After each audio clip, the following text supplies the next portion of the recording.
Hello, welcome to From the Producer's Office. I'm James Clutton, Chief Executive, Director of Opera at Opera Holland Park. With me today, I've got a great friend of mine. We've worked on many things together, composer Will Todd. Good morning. How are you? I'm very good. Very it's good. really nice to catch up with you. Well, yeah, I mean, there's a few people listening. Well, might not be that many people listening. We but hope there's people listening. Okay. I know you've been a guest on the podcast a couple of times, but let's start at the very beginning again. I don't want to talk about being a composer and everything and the work you've done for us. But right at the beginning, was there a lot of music around at home when you were growing up? Yeah, lots of music at home, actually, although not professionally. My parents weren't involved in music, but they loved listening to music. Okay. And actually, what was brilliant about their tastes in music was it's very broad. So they would listen to opera records from the library. Nice. Radio 2 would be on. Yeah. My dad loved his jazz records. My mum liked sort of country ballad type. Beautiful. Yeah, it was great, you see. And my sisters were sort of a bit older than me, were sort of had pop music in of the time. Right. So actually, without realising it, I got this great sense of lots of different types of music. Yeah, beautiful. Which I didn't realise till I was kind of a teenager, and people would say, "Oh, I like this band, and I don't like anything else." Yeah. And I would think, "Oh, that's odd, because I like that band and all this." That's weird. It's very tribal when you're a teenager, though, isn't it? Can be, yeah. And I was like that. I had very wide taste. But so, was there one sort of record that was being played at home more out of that sort of collection? I have some really strong memories, actually, of the record player in our house. It was one of those portable hacker Right. records, single speaker type things. And actually, one of my first memories is being able to learning how to work it. Yeah. And I was obsessed with a record of Scottish folk music. Very good. That's kind of all I would listen to, apparently, on and on and on and on and on. Right.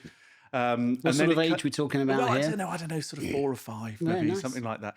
And then, of course, different music, you'd find. I remember The Sorcerer's Apprentice was one of those records that was kind of medium-sized, and what they called those. They were sort of medium things. And often the artwork on those things was quite distinctive, wasn't it? So you'd remember a recording by the artwork. Just my dad's record collection and my mum's records. That's really nice. And is there a moment you can remember where you thought, because we all grow up listening to music, well, most of us are lucky enough to, but then when you thought, that's a job? Yeah, I mean, not for quite a long time. I think when I joined church choir, which I did in my hometown, and that's actually where I learned to read music, was singing in a church choir. And I'd already played the piano at home as kind of improvising, experimenting, but not with lessons.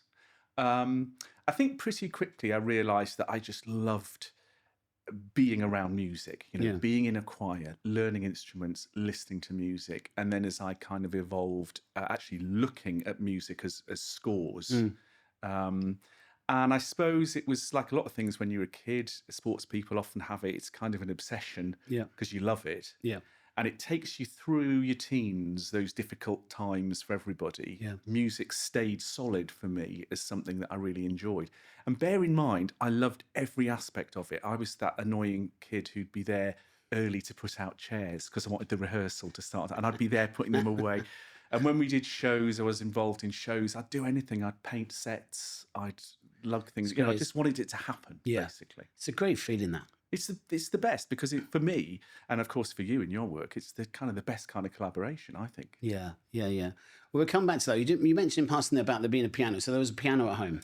There was. Did anyone else in the family play? Yes, my big sister played it. She had piano lessons, and I used to enjoy listening to her. And I think that's probably why I kind of got up on the piano stool and started messing around, if you like. Yeah. And actually, I still encourage young people always, if we ever have small people in the house, just go to the piano and bash around and try stuff out. Because actually, I think it's just a great toy initially. Yeah. And what's great about the piano is, of course, it's laid out in a logical way. And I think as a small kid, I can remember sort of realising, that note that's next to the 2 black ones. Yeah. Sort of seems to fit with that note that's next to the 2 That's black. really So you nice. get these shapes. That's It's really quite nice. mathematical. And I suppose I benefited from my mum and dad being very happy with that, and they'd be quite happy for me to be sort of bashing amazing. around. I mean, the one exception was when I'd worked out that you could do a glissando. You could sort of whoosh down the piano. And I could manage that on the white notes, but the black notes is quite a lot harder if you've got very small hands, right? So as a workaround, I went down to my dad's tool bench and I got a flat blade screwdriver about that wide. And I used it to do the black notes, which is a fantastic sound. It comes all the way down. But to this day, on that piano, there is a double-edged score mark down the... Oh, you were popular that day. I wasn't very popular. I mean, you know, Philip Glass or something to make a concerto Could out be of in that. the tapes, that, absolutely. That's it. So, but there's still a massive jump, whatever you're doing with shows, reading music, playing things, to becoming a composer. Yes, there is. And I think that process actually started quite young as well. Right. Because in that process of being at the piano and messing about and experimenting, I think I was starting to compose. Right. And actually, the way I compose now relates to then still, because whenever I start a piece of music, I will start by being at the piano and just freely improvising without kind of overthinking it, just enjoying the sounds that I make at the piano. And I think that began then, and then I learnt ways to refine it. Right. Being in choir was brilliant. Something that I've realised about choir music is that you get to see all of the lines. You get to see all the singers and often the accompaniment as well on one score. Yeah. And I mention that because if you're an orchestral musician, maybe you've learnt the violin or the clarinet, when you start being in an ensemble, you only see your line. Yeah. Whereas in a choir, you actually get to see the whole piece. And I look back at that and I think actually as an emerging composer, that was quite interesting because I could say, you know, those low notes seem to be written down here somewhere. You know, I had this kind of desire to work out what the score meant. Really nice. But I think with composing as well, we were talking about this before we started, about when I get into the back of a cab and the cabbie says, what do you do? And you say what you do, and it's very strange. You know, you say composer or parties or whatever. What's the immediate reaction when you say, what do you do for a living? Oh, I'm a composer. Well, I mean, inevitably they want to know if they'll know any of your work, which if you're in classical music will almost certainly be no. They've never heard of anything. Yeah. Or maybe have you written some music for TV, which is not a route I took, although I have huge admiration for composers of TV scores, and there's some amazing music for film and TV that I love listening to. But yes, I think I tend to quickly say, oh, I'm a jazz musician as well. Okay. So to kind of give it a sense of the overview, I said I write music and I play the piano, which I think is, because you're right, being a composer can sound somewhat esoteric. And what does that even mean? Yeah. I suppose in a good way, most people listen to music and they're never really thinking about a composer. They're just thinking about the lovely effect that the music is having on them. And actually, that's what you should always be striving for as a composer, is almost that no one's really worried about you. Just the effect of what you've created is powerful or funny or joyous or whatever it's meant to be. Yeah, but when you start composing, because I think you just mentioned it there about free playing and just seeing things. How does it split up these days? Now you are well known, you are successful. Do you write for yourself and then you try and sell that, or is it commissions that come to you? How does that split into? It tends to be commissions now, which again is a huge blessing. And if I think back to being a young musician in my 20s, if someone could have said, "Oh, you'll reach a point where you're being regularly commissioned," wow, what a great blessing that is. So I don't tend to write pieces for me so much, but what I always do at the start of every day is have this moment when I'm just improvising, and that is for myself. And it's very rare in that first little bit that I actually use anything from that in the pieces I write. So what I'm doing there, I think, that is the music for me. And that's reminding me that underneath everything else, I just enjoy the idea of putting some chords together or singing a little tune or something like that. And would you do that every day? I try and do it every day, because what I find is even when there's a big pressure to get on with writing a piece, there's a deadline approaching, actually I'm more efficient when I've spent half an hour doing that than if I just tear into the piece and start trying to problem solve. What happens when you compose is that you are, like a lot of things, it's partly inspired, but then you also become a manager of the music and its layout and the structure and all of those things. So part of your work is quite technical and detailed. Not all of it is the moments of inspiration. Yeah, of course. I mean, we'll talk about some of the things we've worked on in a minute, but a massive breakthrough for you, and still to this day, is Mass in Blue. For people that don't know it, they should know it. They should have bought it and they should have sung in it. But if they don't know it, explain. It's in the title. But what is Mass in Blue? So Mass in Blue is a big choral piece for choir and jazz ensemble and a soloist. And it's a setting of the Mass, the Latin Mass, so if you've heard of the Mozart Mass or different Haydn, Nelson Mass, that's the text. But the setting is done as a jazz setting. So it draws on my skills as a jazz musician. And it basically puts together a kind of English choral sound and a jazz choral. And it's wonderful. Well, I mean, I love it, and I'm thrilled that choirs have enjoyed singing it. I think it does two things. I think choirs really enjoy singing it, and as a result of that, audiences really enjoy seeing them sing it.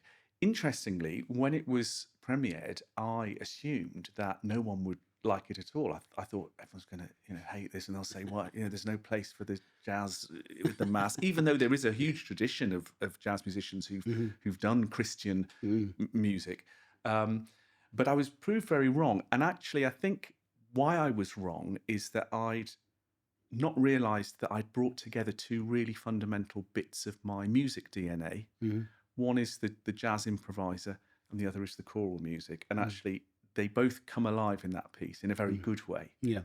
So I think it's long may it continue. And it's still performed regularly now. It is, and I get to perform it a lot. Sometimes conducting it, sometimes playing, which I love. What's nice is that although there's a written out piano part, you're encouraged to approach it with a jazz musician's head.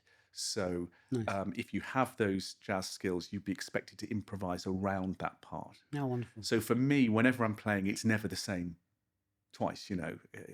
There's always little things that happen. And you don't have the composer moaning at you if you're not playing it. Thank goodness for that. That's a good thing. So let's go. We talked a bit about commissions. We go way on to 2012.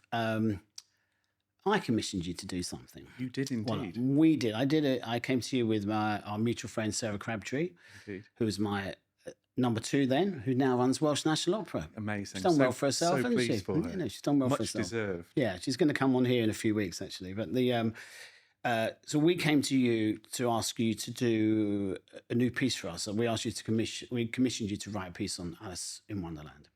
Right. You didn't know what we were going to say when we came to see you. Can you remember that long ago what the initial reaction was? Yeah, well, I remember a couple of things. One is we were at St Martin in the Fields when I had the conversation with Sarah, and we were doing something choral, and she came and mentioned, she had, with another hat on, I worked with James at Opera Holland Park, and I really didn't know, and she said about Alice and this thing about it's going to be outdoors. But literally, when we had that first meeting about it, I thought, I don't know where this is going.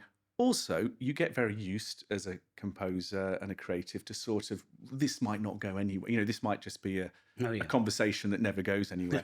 And what I do remember from that meeting is how far on you were in that process, yourself and Sarah, and that you wanted to write this piece and you really wanted to hear what I had to say about the things that I thought we should do to help us do that. So there was a real gear shift when we got talking. Because I remember saying to you, we've talked about this loads of times, but I remember saying to you, I want The Simpsons. Yeah, that's right. I want it to work on two different levels, which is kids can love it and adults can love it at the same time, but for completely different reasons. Yeah. Obviously, we brought in Maggie Gottlieb as the librettist, but I think that's reflected in the music as well. Because we're doing it this year, as we'll talk about in a moment, but I don't think it's a kids' show. It's kids love it. Yeah. But adults love it. Adults love it too. It's a good show, and they've got many different reasons why they like it. And you just brought everything into that piece. Yes, I think it's a great libretto. It's well thought out. We had really good discussions, didn't we, about how to treat that story. Yeah. Because there are some challenges with the story of Alice. It's a very episodic thing in its original writing. And we had to try, and I remember saying we've got to sort of add a story like a Lost and Found or Yeah. we went for a kind of solving Wonderland And a quest. thing. It was your word. You kept saying at the Quest. time, we need a quest. Yeah. That's right, a quest. And so that really drove the libretto, which was fantastic. And then I think for me with the music, it was important that the music kept on kind of changing and never standing still. So as you know, there's sort of chase music that happens, or there's a lovely ballad that Alice sings when she's wanting inspiration and she's sad and alone. Yeah. There's very obviously comic music of different types. There's a sort of blues song that the caterpillar sings. And all of that seems to be able to live very well in the world of Alice. So what was nice for me as a composer was I was able to use lots of different musical styles that I love, like the sort of the jazz world and then the more operatic world, and sort of bring them together and mash them together. And I think the overall effect is entertaining, as you say, and that's what allows young audiences, I think, to follow what's going on because it's got an energy. Well, to if music. you remember, Will, I think that we were saying at the time in our research, everyone knows Alice in Wonderland.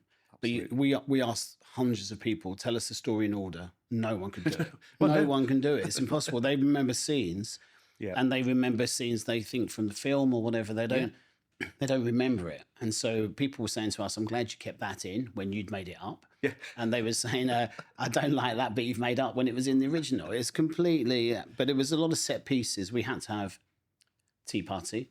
Mad Hatter's Tea Party. Absolutely. It's had the rabbit, all this, and you brought all of that in. I think now's a good time. Should we hear a couple of themes from? Yes, sure. From it, and explain which bits they are, and I can sort of sit here nonchalantly and. Well, as I mentioned, there's a theme that Alice has, and actually this was the first bit of music that I wrote for the whole show, and it's sort of her big torch song. Was it? I didn't know that was the first bit. It was the first bit. It's called I Flew High in My Dreams, and it's just this lovely sort of washy melody, really, and it comes a lot through the piece, sometimes in different situations, and it builds up as you go through, and it goes like this. The world is bursting with wonder. There are lamb's tails on the trees, and the grass is a city of insects, a million shades of blue and green. The air is a prism of colour and light, smoke signals drifting through the sky, and I fly, I fly. So she's got this lovely, I don't think I've ever heard you sing that since the first day we started. But then, contrasting that, as I said, you've got sort of comedy music, and here's just a little bit of music where, this happens a few times. Sometimes people are being chased in this music, or sometimes there's sort of chaos. There's quite a lot of moments, aren't there, in the show where people are sort of confused by what's going on. So we've got this music that happens.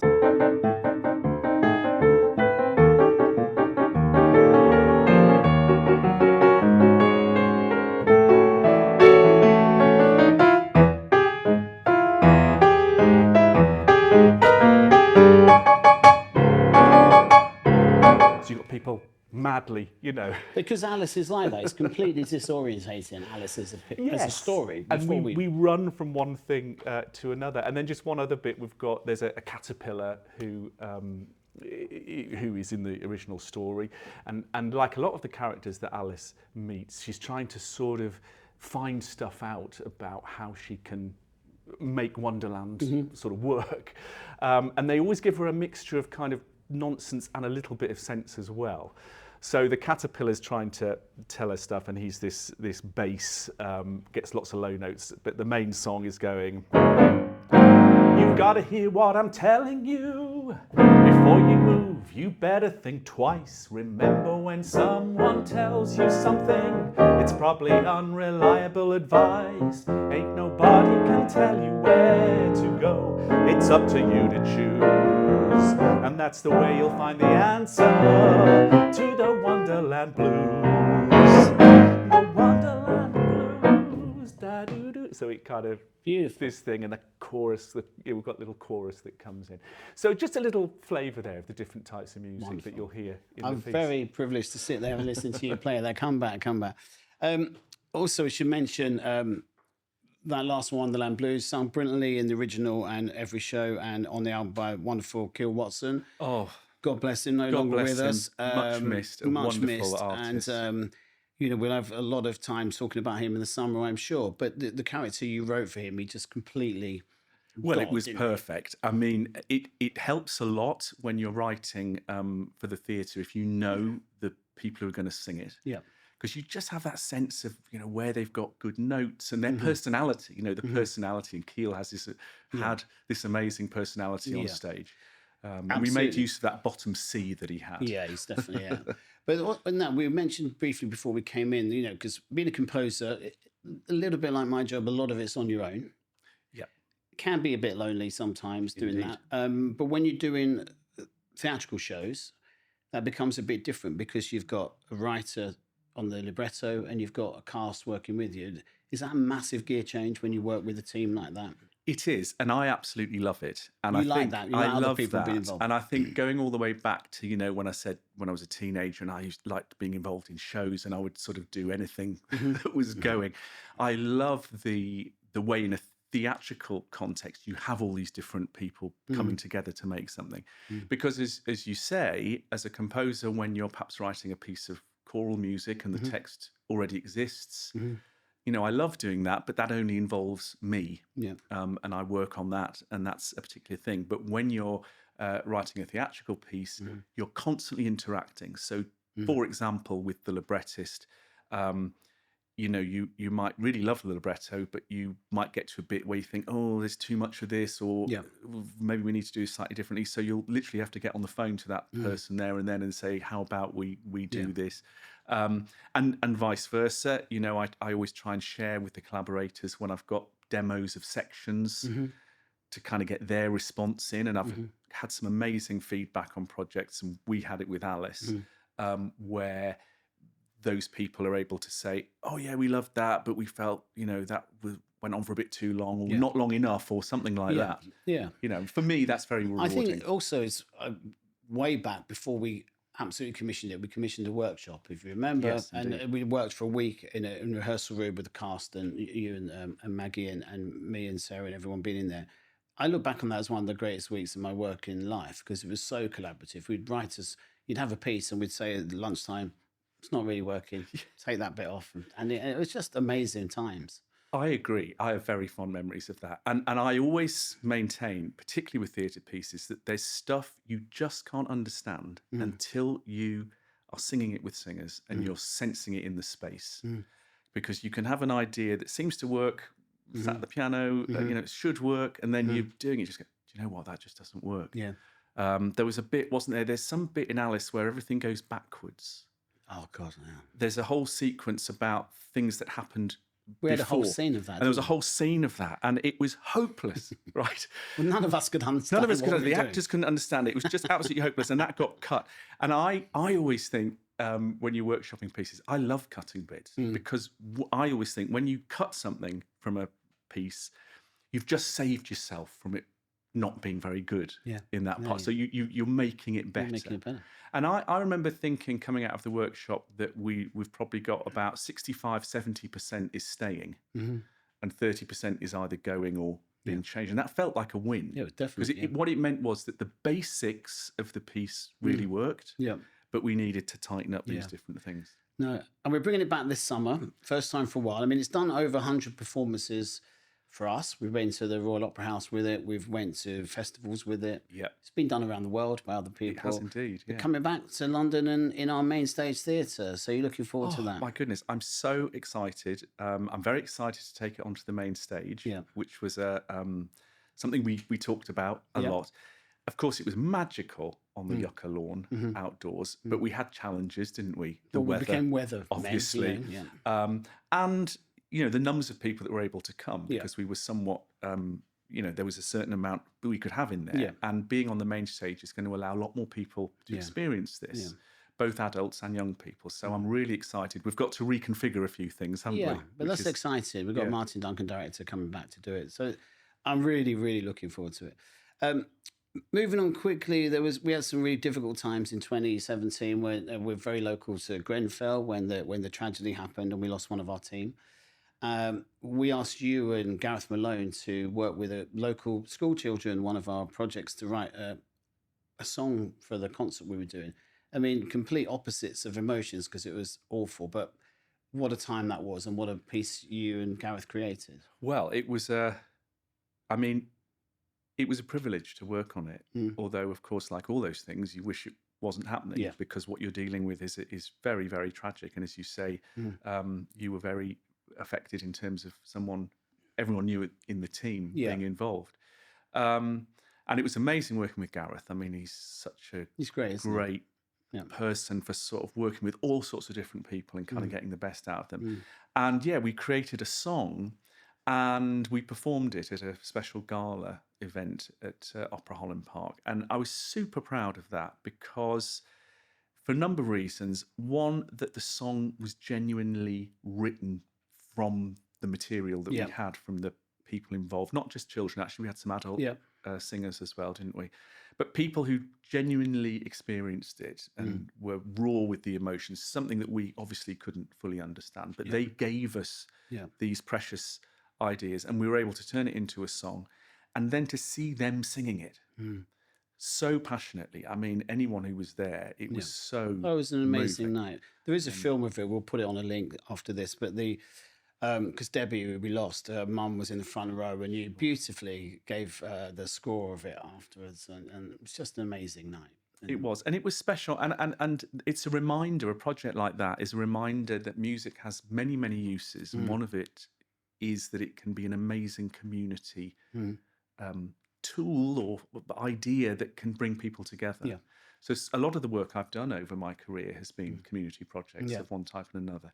I think sometimes those projects don't get the elevation sort of in the wider media or anything because there'll be a piece about a certain place. But I know that the value to the people who participate in them is huge. No, absolutely. But I think you're right. We've just gone from talking about Alice, which is going to bring joy to thousands of people in the summer and really, spark this love of music and great enjoyment, to really marking a special moment. And that brought people together. We also did your wonderful arrangement of Amazing Grace that night, where we had that starry chorus. It was like people like Mark Anthony Turnage and Ed Gardner were in the chorus. Yeah, and I got to conduct that, which was a real... it was amazing just to have those. All the choir was incredible, wasn't it? I've never heard a choir like it. Yeah. It was incredible things all around. So all that different music comes together. We're also, it's a bit of a Will Todd year this year. I'm so honoured. We're doing your Christmas Carol. You and David Simpatico obviously very closely followed the story of Dickens' Christmas Carol. I didn't commission that, but I did premiere it. But where did that come from with you and David? Where did that start? So David Simpatico is a US-based writer of plays and shows, and he's done all sorts of different work, films, worked with Disney on theatre adaptations, all sorts of stuff. And many years ago, I worked on a piece with him called The Screams of Kitty Genovese, which was more of a musical theatre type piece. And for a long time, he had the idea, or he had wanted to do a version of Christmas Carol, but only using the words of Dickens in the script. So it was very important to him that the actor narrator role, you're only hearing actual text from Dickens.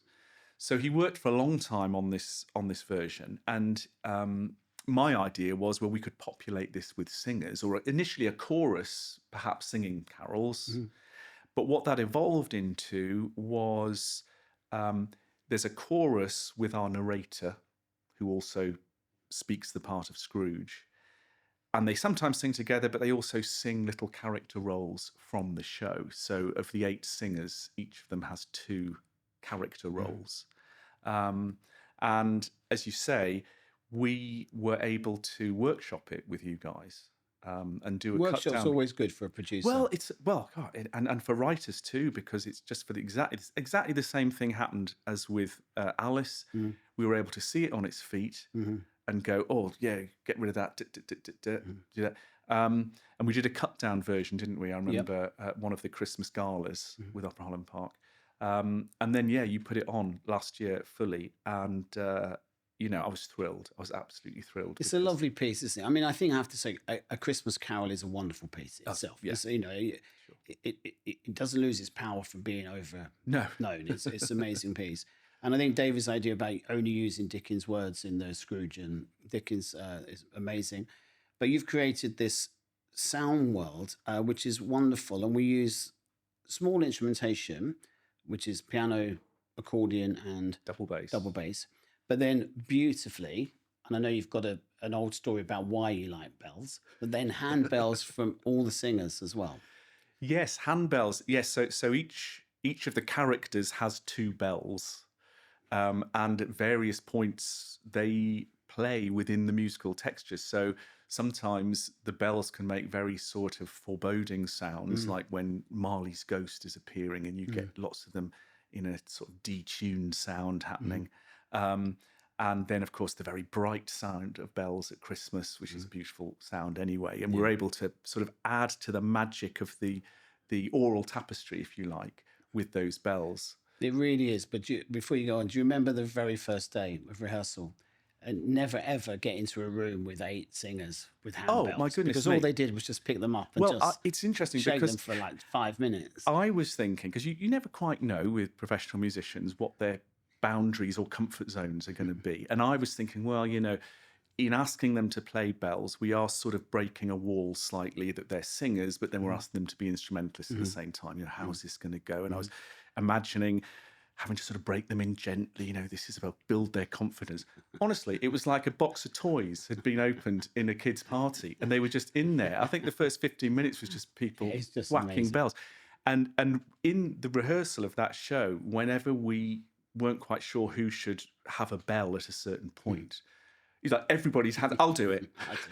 It's an amazing thing. But that sound world, it is difficult. I think one of the things I like so much about your work is that, although it makes it hard for my team, my marketing team particularly, is that you don't fit into absolute pigeonholes. And I love that about you as a writer of music, because it fulfills a lot of different things. But the sound world for Christmas Carol is really joyous and beautiful and dark. But it's difficult to explain it until you see it. So people need to come to see it, don't they? They do need to come and see it. And I loved working on that score because, I grew up singing in church choirs, and Christmas was always a very special time, and we would sing carols, and there's a number of well-known carols that appear in the score that you'll hear, and then I've been able to sort of work around that and create carol-like music. Do you want me to play you any bits? I was just about to ask you, so you've just beat me to it.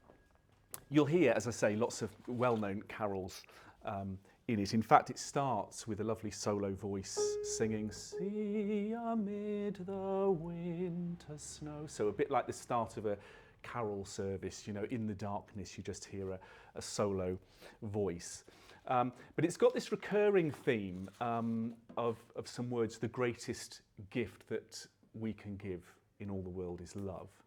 And a bit like in Alice, this is a recurring theme that you'll hear throughout the piece. The greatest gift that we can give in all the world.